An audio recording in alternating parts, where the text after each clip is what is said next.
Hello everyone, welcome back to Karen's English Hub. So we're continuing with the summaries of 10th class English, and in this video we shall go through Unit 2 Reading A. The title of Reading A is The Dear Departed Part 1. Okay, so we have Part 2 also of The Dear Departed, that is Reading B. So that one we shall come across in the next video. Okay, yeah, we shall quickly move to the cover page here. Yeah, you can see the cover page of Unit 2 here. So the theme of this Unit 2 is wit and humor. So I think you all know what is wit and humor. So don't try to elaborate the meanings which are not at all understandable, or the meanings or the vocabulary which is very much huge and strong. You can just simply understand wit and humor as a comedy. Okay, a simple comedy. Okay, you can see the pictures of two cats here. Okay, so that is actually unusual between the cats. Okay, so this becomes a comedy usually. So when unusual thing becomes into a usual thing, okay, so that becomes something like comedy. Okay, next we can see the three readings here. Yeah, here we go. So look at the picture and answer the questions that follow. Just look at the picture here. So what is the in the picture? In the picture you can see a rat. On the left side you can see the cat. Okay, the rat is holding the gun, okay, pointing at the cat here. You can see the fear, okay, in the face of cat, and the face of rat is it is happy, okay, because it is trying to save himself, and he is very much happy because cat is afraid. Okay, we have questions here. What do you understand from the picture?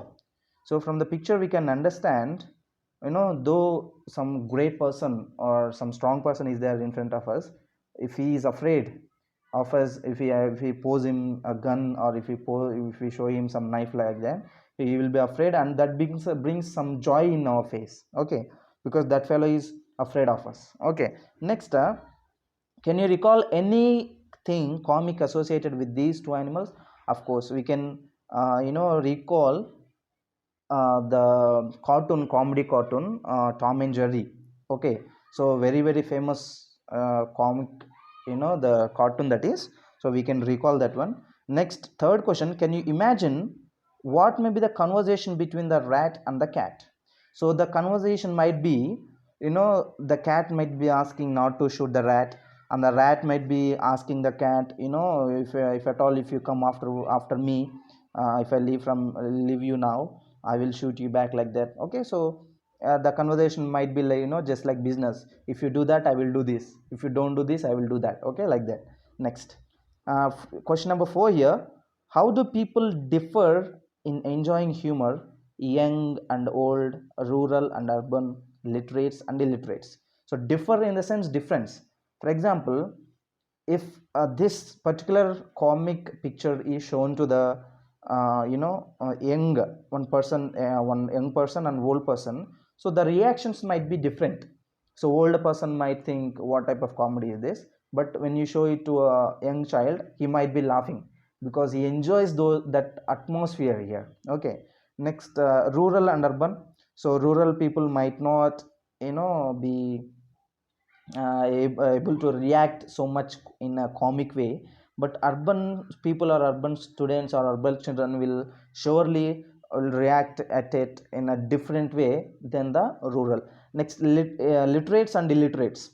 So illiterates in the sense, the people who don't know how to read and write, so they might be reacting in a way, saying that what is there only just a cat is there and the rat is there. So they might be speaking in that way, but when you show it to the literate people, they might react in different way. Okay, so of course, obviously there is some difference between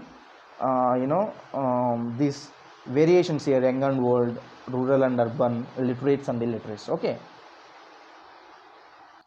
next we have oral discourse. So that is role play. So based on the scene depicted in the sense shown, okay, whatever that is in front of your eyes, okay, based on the scene that is depicted in the picture, you have to make a role play. So one person has to enact as a rat, another person has to enact as the cat. So conversation can take place there, and expressions are very important. Now let's read a play which characters behave in a humorous way. Humorous way in the sense, I already told you, just like an comic way, okay, just like the way where the comedy can be produced. Okay, here we go. So we have reading A here, dear departed, and in the brackets we can see one act play. What do you mean by one act play? See, play in the sense it is a, usually a long drama, okay, a long narration or long action. Okay, so play can be having, when we call it as a play, when we call some story as play, so play is completely different, which has like 2 3 4 acts and scenes in that. Okay, so many scenes, so many acts. Okay, but here we have only one act, and in that act we can have multiple scenes. So scenes might be many, like you can take it 5 6 10, whatever the scenes might be, but only one act in the sense only one situation. For example, if we take movies, there are so many multiple acts. Okay, so one act take place in one place, another act take place in one place, another act take place in one place. Okay, song is in one place, different places. So these are all acts, and there are scenes also in that. But in this lesson we have only one single act, in the sense only one situation. So in that single situation we are going to see all the humorous characters, and we are going to enjoy, a comic reading here. Okay, and before getting into the lesson, we have characters here. So you can look at the characters. Mrs. Amelia Salter, Mrs. Elizabeth Jordan. Okay, so these are all sisters, these two are sisters. Okay, you can see the picture here. Next, Henry Salter, Ben Jordan, these are husbands of Amelia and Elizabeth. So Henry Salter is husband of Amelia Salter, and Ben Jordan is husband of Elizabeth Jordan. Next we have another character, Victoria Salter. So she's the girl, and she's the daughter of Henry Salter and Emilia Salter. Okay, so a girl of 10 years, 10 in the sense 10 years. So she is the daughter of Amelia. Okay, next, Abel Merriweather. So he is the father of Amelia and Elizabeth. Abel Merriweather is the father of these both sisters. Okay, yeah. So when the curtain raises in the sense, okay, going upside. Okay, so this is on the stage. Okay, so play is usually on the stage, right? So on the stage people will be sitting in front of the stage. So on the stage there will be a curtain before they could start the play. So when the curtain raises, Mrs. Salter is seen laying the table.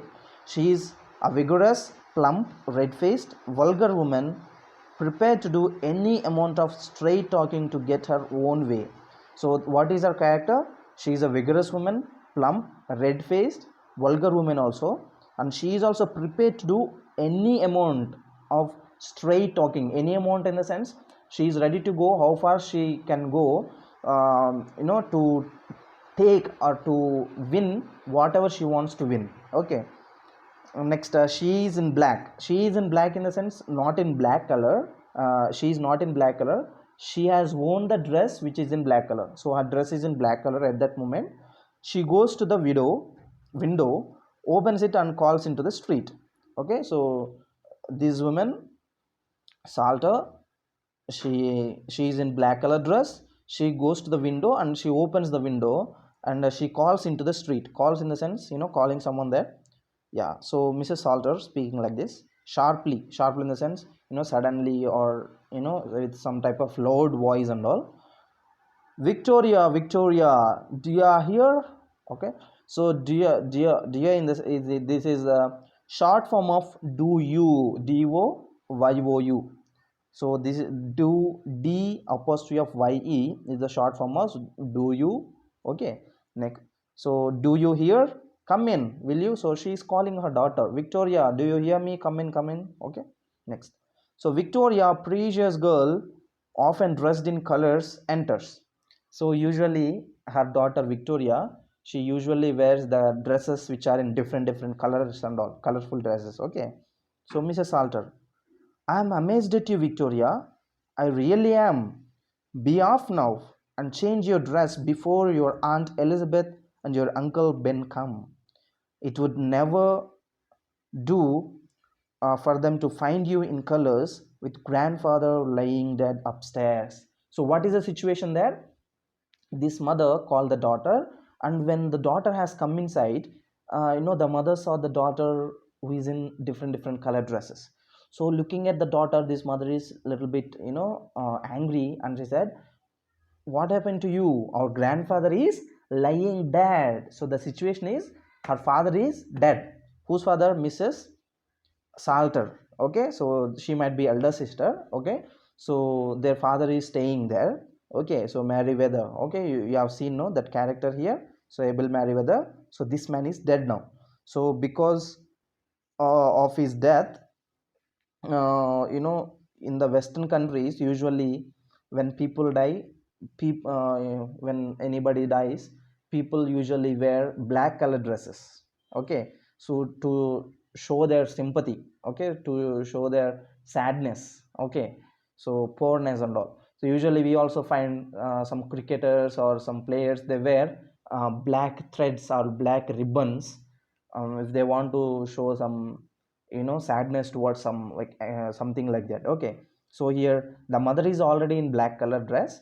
She is telling her daughter to wear the black color. Why? Because her father is dead in the upstairs. Okay, and she is also very much worried of her sister.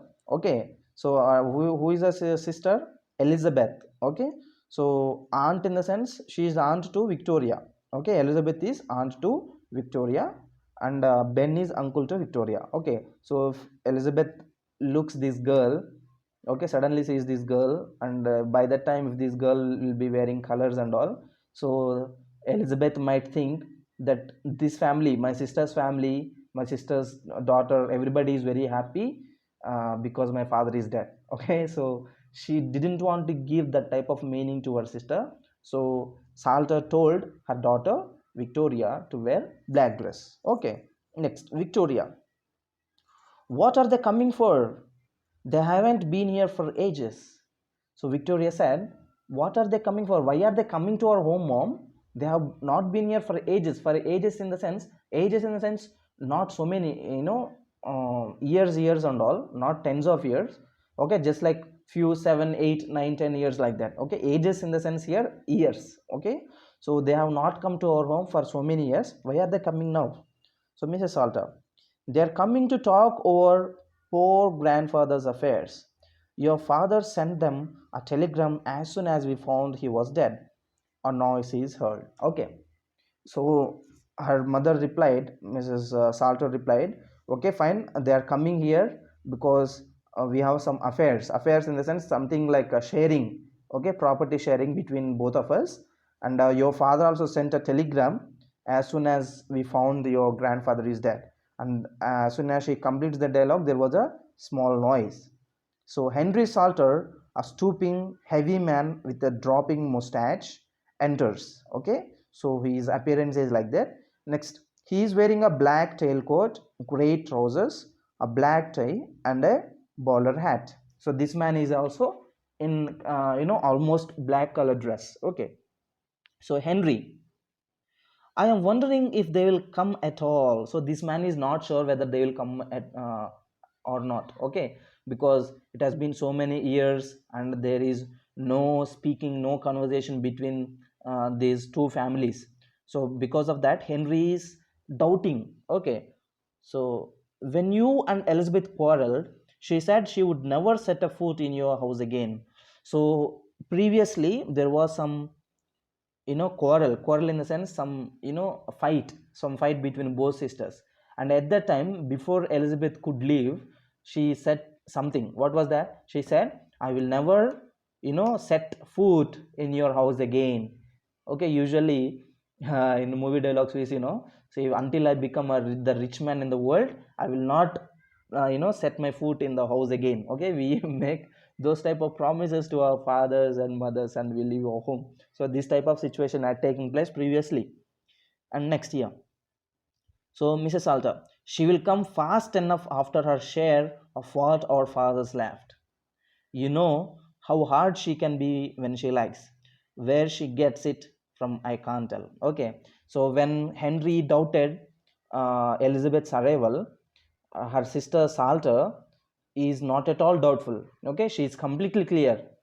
She knows very well of her sister. Okay, she is telling that Okay, she might be not coming, if there is no much property of her father is laying here, but she will sure come, because there might be something, left when her father is dead.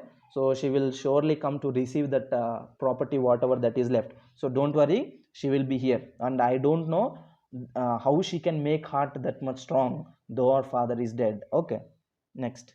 Henry, I suppose it's in the family.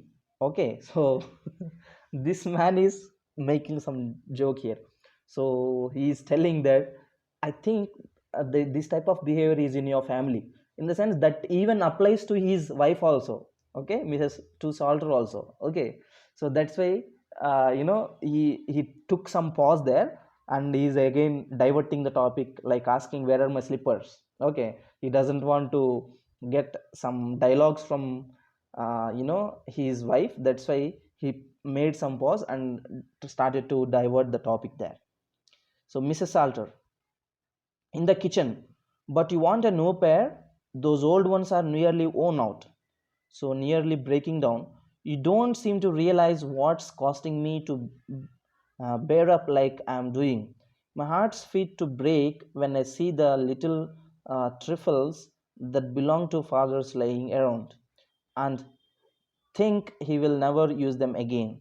Briskly, here, you would better wear these slippers of my father's now. It's lucky he would just got a new pair. Okay. So here, when the man Henry asked for the slippers, so his wife Salter said, okay, they are in the kitchen. And she also started speaking of the old slippers which Henry was about to wear. So she said, okay, Henry, those are almost torn out. I don't, you don't know how much hard I feel when I see those type of torn slippers on your foot. So don't worry. And also there are slippers of a father which are just simply laying there. So better you wear them. Okay, so you just go and wear them, so that will be so good. Okay, so that is also just like a new pair. So Henry, they'll be very small for me, my dear. So Henry is not, I think, not that much interested. So he said, I think they will be small for me. Okay, they are not suitable for me. So Mrs. Slater, they will stretch, won't they? I'm not going to have them wasted. She has finished laying the table. Next. Henry, I've been thinking about that bureau of my father's that's in his bedroom. I always wanted to have it after he died. Okay, so here Mrs. Salter said, okay, they will stretch. Okay, usually when we buy the slippers in the the footwear shops and all, so if the size is a little bit tight for us, what do they say? They will say, okay, don't worry, when they are washed and all, because of the water they will be stretched, don't worry, they say. So just like that, here Mrs. Salter also giving some suggestion, okay, don't worry, though they are little bit small for you, they will stretch afterwards, so you can wear them. And she is also started to worry about some other thing here. What is that? That is bureau. So bureau is nothing but just a table, just like a teapot, which is wooden. Okay, so where we keep the newspapers, tea, okay, flower vases and all, which is very beautiful one, bureau. So she always thought of having or owning that bureau after her father is dead. Now he is already dead, that man is dead on the upstairs. So now she started to think about that bureau. Okay, so Henry, you must arrange with Elizabeth when you are dividing things up. Okay, so now Henry, her Salter's husband, is started speaking like this. So okay, don't worry, you can have some dealing with your sister when you are dividing the things between you both. So since their father is dead, since this Elizabeth and Slatter's father is dead, so now they are starting to divide their property. Okay, so till now their Elizabeth and the other man Ben, they did not arrive. So before they could arrive, this conversation was going on. Okay, so now Slater started to think of this bureau and all. So the Henry started saying, okay, no, don't worry, she is on the way. So when she comes, you can just both sit together, decide, and you can divide the things between you both. So Mrs. Stalter, Elizabeth's that sharp, she will see I am after it. and we will divide a hard bargain over it. Okay, so Mrs. Slater knows already about the behavior of her sister Elizabeth. So it's telling, no, no, Elizabeth is very strong. She will be just after all the things that I want to have. So it will be a hard bargain. So I don't want to go through the hard bargain, she is telling. So Henry, perhaps she has got her eye on the bureau as well. So Henry said, okay, she might be also wanting that bureau, the table, okay, as you also wanted. So Mrs. Salter, she has got her eye on the bureau as well. So Mrs. Slaughter already knows that her sister Elizabeth also wanted that table, that bureau. Okay, so Mrs. Salter, she's never been here since father's brought it. So if it was only down here instead of in his room, she would never guess it wasn't our own. So now Mrs. Salter has got some plan. What is the plan? See, since Elizabeth has not visited this home, her home, for so many days, for so many years, Elizabeth doesn't know about the bureau. Okay, so after Elizabeth left their home, their father brought the bureau. So there is no way that Elizabeth knows about the bureau. So now she is planning something. Okay, so before she could come, before Elizabeth and her husband come to their home, if they are successful to change that bureau or bring that bureau from out of his room, so that bureau can be their bureau. Okay, so here Henry started speaking like this. So Henry startled in the sense, just like freezing. Okay, freezing like that. He suddenly shocked and he said, Amelia. Okay, he called his wife Amelia. Okay, so there is exclamation mark also. Exclamation mark in the sense he just shouted, in a strange way. So he raises. Okay, he stood like that, and Mrs. Salter, Henry, why shouldn't we bring that bureau down here now? We can do it before they come. Now Mrs. Salter has some beautiful plan. What is the plan? Before her sister could arrive at the home, she is asking her husband to help her to bring down the bureau. Okay, yeah. Let us see what happens next. Henry stupefied in the sense, he just talked and standing like that. So he said, I wouldn't care to. Okay, so I wouldn't care to, in the sense he's not that much interested. Okay, so Mrs. Salter, so don't look so daft. Why not? Okay, so Salter is trying to convince her husband. So don't look so confused. Okay, don't worry. Okay, nothing will happen. Okay, why not? In the sense, why don't we bring the bureau down? So Henry, it doesn't seem delicate somehow. Okay, next. Mrs. Salter, we could put that shabby old chest of drawers upstairs where the bureau is now. Elizabeth could have that and welcome. Okay, so I have always wanted to get rid of it. So Mrs. Salter has also some other plan. So Henry, don't worry. When we bring the bureau down, we can also, we shall also place one old drawer table which is laying here. Okay, so we shall put this old drawer there upside. Okay, where the bureau is there, and we can bring this bureau down. So we can have the new bureau, which is very beautiful. You can see the bureau here. Okay, this is very beautiful, right?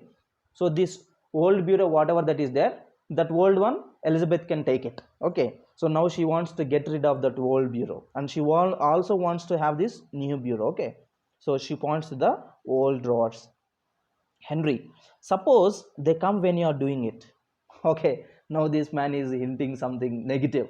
Okay, so he's telling, okay, fine, dear Salter, but what if they come while we are changing these things and all? If they see is what is going to happen? So Mrs. Salter, I will fasten the front door. Fasten in the sense I will close, I will lock the front door. So get your coat off, Henry. We will change it. Get your coat off in the sense remove your coat, Henry. Okay, we shall change it immediately. So Mrs. Salter goes out to fasten the front door. Okay, so to close the front door, Henry takes his coat off. Mrs. Salter reappears. Okay, so Mrs. Salter, I will run up and move the chairs out of the way. Victoria appears, dressed according to her mother's instruction. So by that time, Victoria has got ready. So in the opening scene, we saw, no, that mother told Victoria to wear the black dress. So now Victoria reappeared now. So Mrs. Halter also said that she will go to upstairs and she will move all the chairs from the way. So Victoria, what have you got? What have you got of your coat, father? So now this daughter is asking, father, you have dressed with your coat before, but what happened to you? Why did you remove your coat? Henry, mother and I are going to bring grandfather's bureau down here. So now Henry said, so it's okay, Amelia, no, nothing to worry. We are just going to bring the bureau of our grandfather down. Okay. Victoria, are you planning to pinch it? Okay, so are you planning to change it? Are you planning to just like throw it out of the house like that? Okay, so Henry, shocked, no my child, grandpa gave it to your mother before she died. Okay, so Henry said, no my dear, we are not going to do such thing. We are just going to place it down, because before grandfather could die, he told that this bureau belongs to your mother. Okay, so Victoria, this morning, okay, she's a little more comic and she's asking her father, did he say that thing this morning? Henry, yes. Victoria, he was drunk this morning.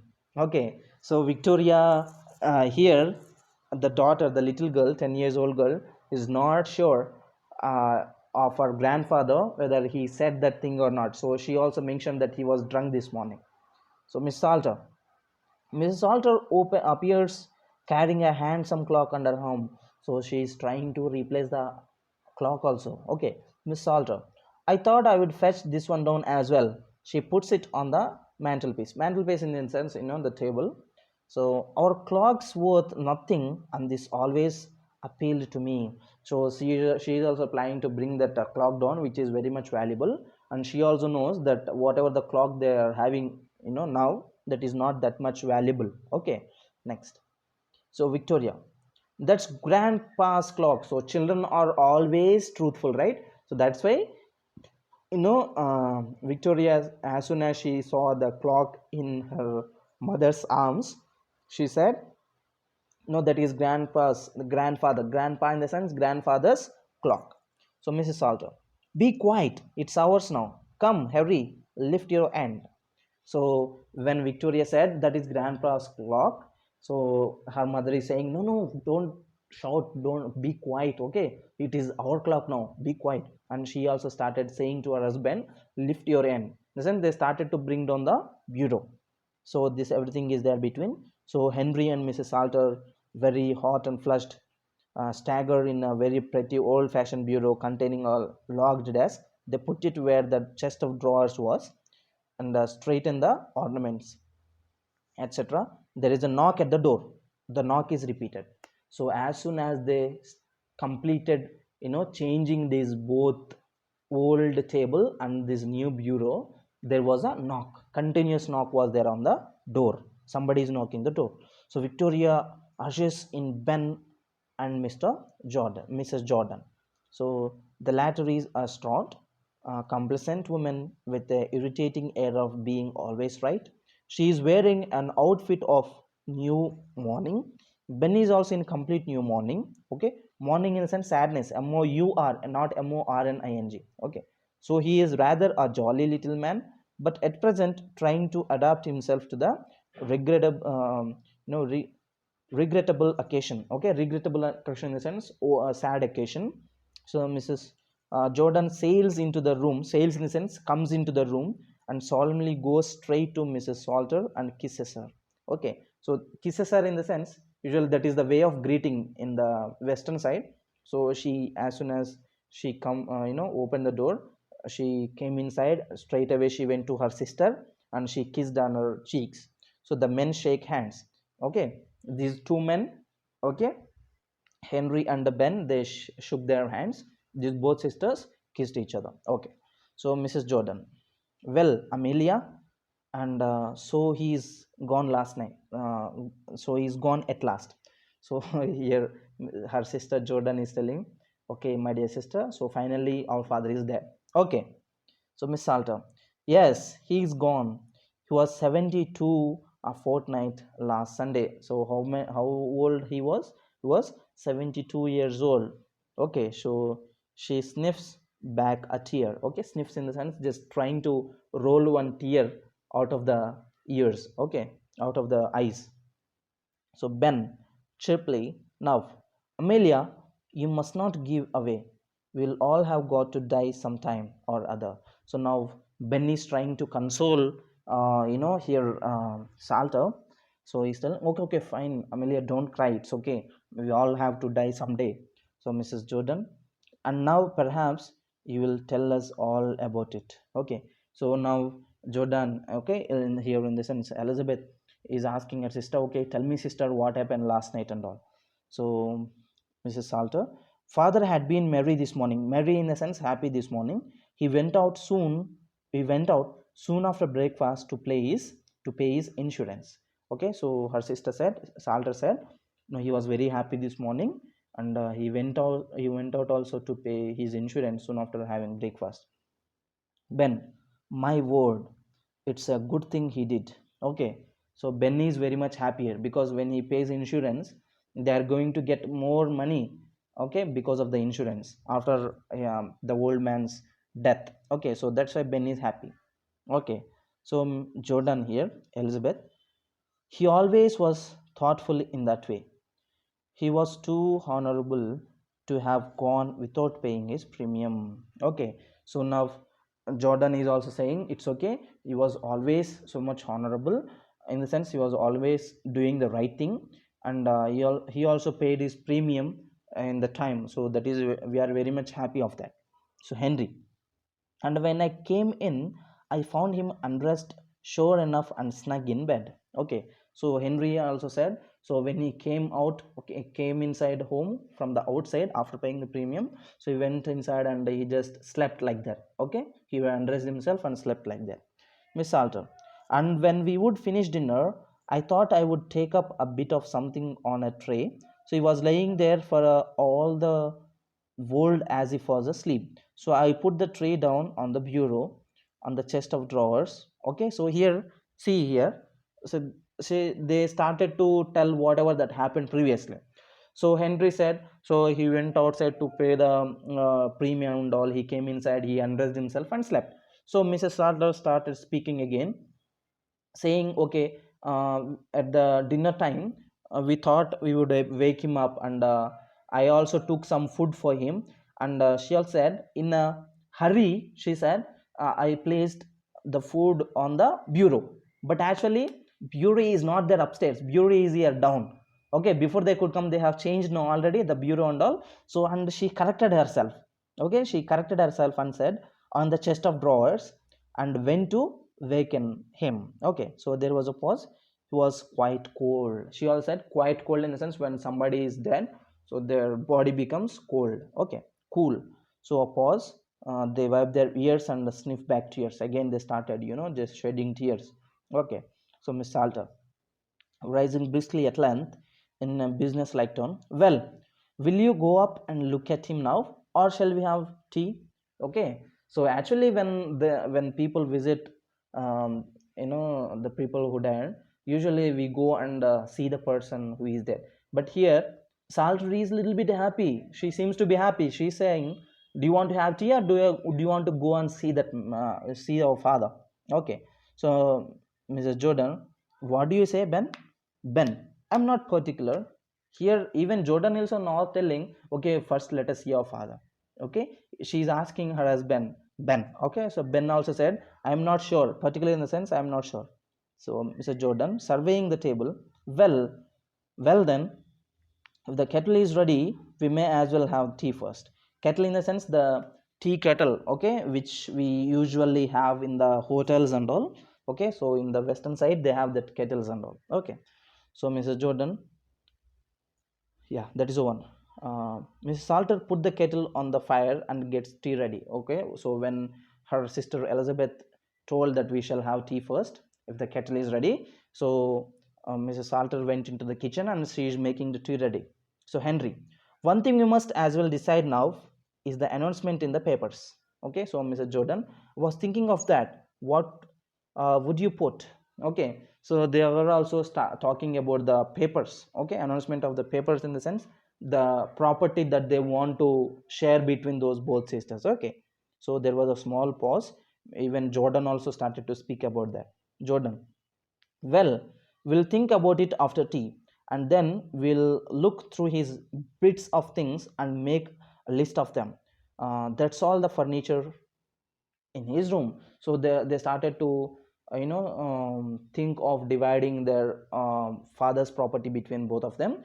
So first Henry started to speak between about the papers and all, so whatever the document that is there.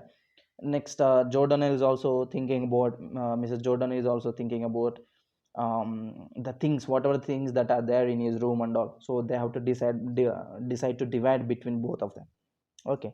So Henry: there is no jewelry or valuables of that sort. So Henry knows, because he's also a man, so he usually goes into his father-in-law's room and all. So this man is saying, no, there is no much jewelry and all. So Jordan: except his gold watch he promised that to our Jimmy. Okay. So Salter: promised your Jimmy? I never heard of that. Okay. Here Jordan knows, okay, Elizabeth Jordan knows that her father had a gold watch. Okay. So when Henry said that there is no much jewelry, Jordan started saying that he has one watch, and that watch which he bought when he was alive, he promised me that he would give that to our Jimmy. So Jimmy is this Jordan's son might be. Okay. So here Salter, as soon as she heard that, Salter is shocked, and she is telling, promised your Jimmy? I never heard of that, because that is a gold watch, no? Yeah. So Mrs. Jordan: oh, but he did, Amelia. When he was living with us, he was very fond of Jimmy. Okay, fond in the sense he was very interested or happy with Jimmy. So Jordan, Mr. Jordan is telling, no, really, my dear sister. So when he was living with us, he was very happy, or he was very much interested with Jimmy, his grand son or granddaughter. So he promised at that time. So Mrs. Salter: well, I don't know. She was amazed, and she's also saying, I don't know about all that. So Ben: anyhow, there is his insurance money. Okay. So have you got the receipt of the premium he paid this morning? So Ben is asking, do you have any receipt that he has been paying for this premium and all? Premium is nothing but insurance. Okay. Just like LIC insurance, all these things are there, no? So like that. So Miss Salter: I have not seen it. Okay. So Ben is asking about the receipt. Okay, whatever the slip that will be there after paying the amount. So Ben is asking for that slip, but Salter is here is saying, no, no, I didn't see that type of slip anything. So Victoria: mother, I don't think grandpa went to pay his insurance this morning. So now daughter is speaking, mother, I don't think that our grandfather went to pay his premium. So Mrs. Salter: he went out. Victoria: yes, he didn't go into the town.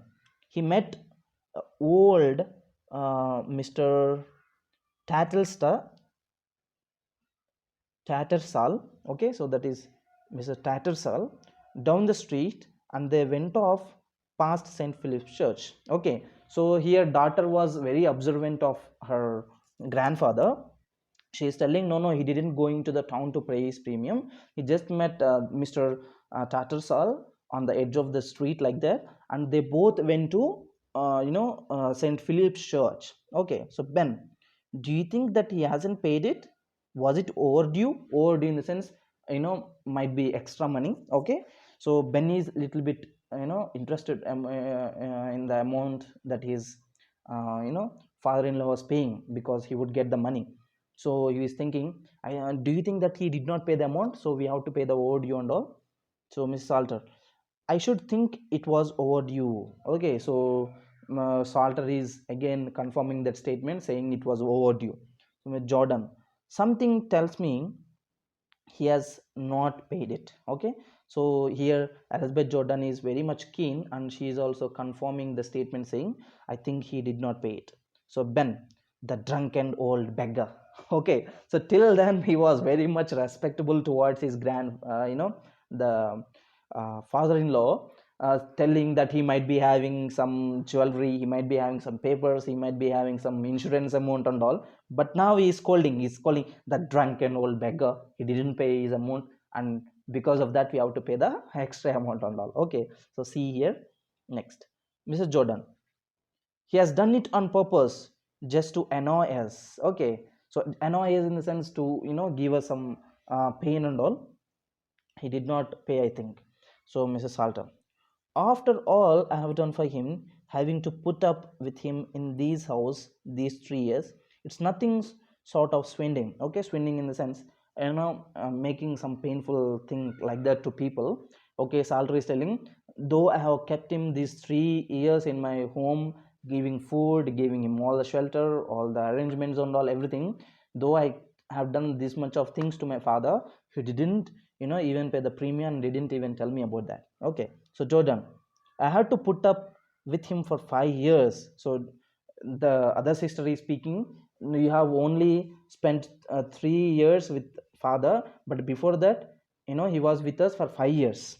Okay, again Salter, and you are trying to turn him over to us all the time. Okay, so here they both started to argue. Okay, so here Salter again is telling, Mrs. Salter is telling, though he was with you for 5 years, you are always trying to send him to me. Okay, Henry, but we don't know for certain that he has not paid the premium. Okay, so Henry is telling, but we don't know about the premium and all. We didn't know about that premium which he did not pay and all. Miss Salter, Victoria, run upstairs and fetch the bunch of keys of that's on your grandfather's dressing table. Okay, so Victoria is just standing when this discussion was going on. So her mother Salter said, okay Victoria, now you go upstairs and bring the keys, bunch of keys which are there on your beside your grandfather's body, something like that. Okay, so just get them. So Victoria, in grandpa's room? Miss Salter, yes Victoria, I don't like to, this girl is not interested to get the keys. Okay, so Victoria, I don't like to. Salter, don't talk so silly, there is no one who can hurt you. So this mother is thinking, since grandfather is dead, okay, since her father and Victoria's grandfather is dead, so the daughter might be afraid like that. So she thought like that, and she said, no no no, don't be so silly, there is nobody hurting you. Okay, only your grandfather is dead, don't worry about that, you just go and bring them. So Victoria goes out reluctantly. Well, we'll see if he has locked the receipt up in the bureau. So the thing is, the bureau, the table is down. Okay, so our father's bureau is downstairs. So the keys of that bureau are with the grandfather, with their father. Okay, so that's what Mrs. Salter told Victoria to get the keys. Okay, so look at the picture here, the bureau is downstairs, the clock is also downstairs, and you can see somebody walking down. Okay, let us see what is that. So Ben, in where, in this thing? Now Ben is little bit confused. Why does he put his receipts and all in the bureau which is down here in your room? Okay, so now this man is little bit confused and he is telling, where, in here? Okay, so he raises, examines it. Okay, so he stood up like that and he started to look at that bureau. Jordan, also rising, where did you pick that up, Amelia? It's new since last I was here. Okay, so Jordan is also a little bit shocked looking at the bureau, and she's telling, wow, it's very beautiful, where did you buy it? When I came last night I didn't see this bureau. Okay, so they examine it closely, examine in the sense observe. Okay, they both started, her sister Salter's sister, Elizabeth and Ben, they both started looking at that bureau very much closely. Miss Salter, oh, Henry picked it up one day. Okay, Victoria returns very scared. She closes the door after her. Okay, so Salter is telling, okay, that's no issue. Henry, brought it one day. It's okay, no issue. It's very good one. So when this conversation was going on, Victoria came down running, and she also looks very much scared, and she closed the door after her. Okay, so Victoria, mother, Mrs. Salter, what's it, child? Victoria, grandpa's getting up. Ben, what? Salter, What do you say? Victoria, grandpa's getting up. Jordan, that child is crazy.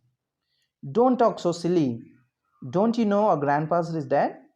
No, no, he's getting up. I saw him. So when this girl went inside grandpa's room to get the keys of the bureau, she saw her grandpa's got up and he's walking. Okay, so this girl is completely terrified. She's completely scared, this little girl Victoria, and she ran down to the downstairs. Okay, she said to her mother, grandpa's got up, grandpa's getting up, he's getting up, he's walking towards us, like that.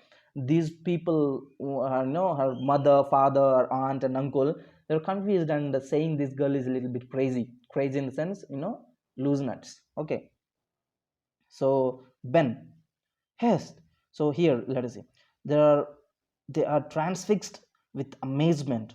Victoria clings to Mr. Mrs. Salter. Clings in the sense she just hugged with fear. She hugged her mother with fear, and they were all amazed. Okay, so there was completely amazement. They were all shocked. So Ben suddenly hissed, "Listen." Okay, so when they were completely speaking like that, Ben here said, "Shh. Okay, keep quiet. Listen." So they look at the door. A slight clanking is heard from upstairs. The door opens, revealing an old man clad in a faded but gay dressing gown. He is in his stringled feet. Although over 70, he is vigorous and well colored. His bright, malicious eyes twinkle under his heavy reddish gray eyebrows. He is obviously either the old man, Abel Merriweather, or else he is ghost. So when this thing was going on, they saw an old man who is with colored dress, and though he is very much old, he started to walk very much strongly, and they started to think that this thing should be the old man Abel Merriweather, or it should be his ghost. So they are completely terrified. Okay, so here continued in reading. The second part is in reading B, so that we will see in the next video. Okay, so we have glossary here. Get her own way, so that is idiom. So persuading other people to allow you to do what you want. Okay, next, do you. Okay, so this one I told you already. So do you. So it is used in awkward situations. Next, precocious, intelligent, okay, gifted or talented. Bureau, a writing desk with drawers. Next, drive a hard bargain, work hard to negotiate agreements in one's own favor. Next, daft, stupid. Next, pinch, steal. Mantelpiece, a shelf projecting from the wall over the fireplace. Next, urger, lead. Complaints, uh, self-satisfied or unconcerned. Cheerfully, snug, a warm and comfortable. Overdue, not paid by the expected time. Next, swindling, uh, cheating somebody for property or money. Next, transfixed, became motionless in fear. Next, chuckling, laughing quietly out of mild amusement or satisfaction. Next, clad, wearing a particular type of clothing. Next, malicious, harmful. Okay, so these are the glossary that we have, and we shall see you in the next reading. And over the videos I have been getting some complaints of the voice. The thing is, I've been teaching very much loudly with lot of noise, lot of voice, and even by the time I complete the video, I'm even getting my throat pain also. But the thing is, I think few of your sound system, okay, mobile sound system or your earphones are not that much good, I think so. So please, try to increase the volume, more volume, and listen. Okay, so it is obviously very good. I'm obviously speaking very much, teaching very much loudly. Okay, so I hope you would understand me. So fine, so we shall see you again in reading B, so the Dear Departed Part 2. So until then, take care, God bless you.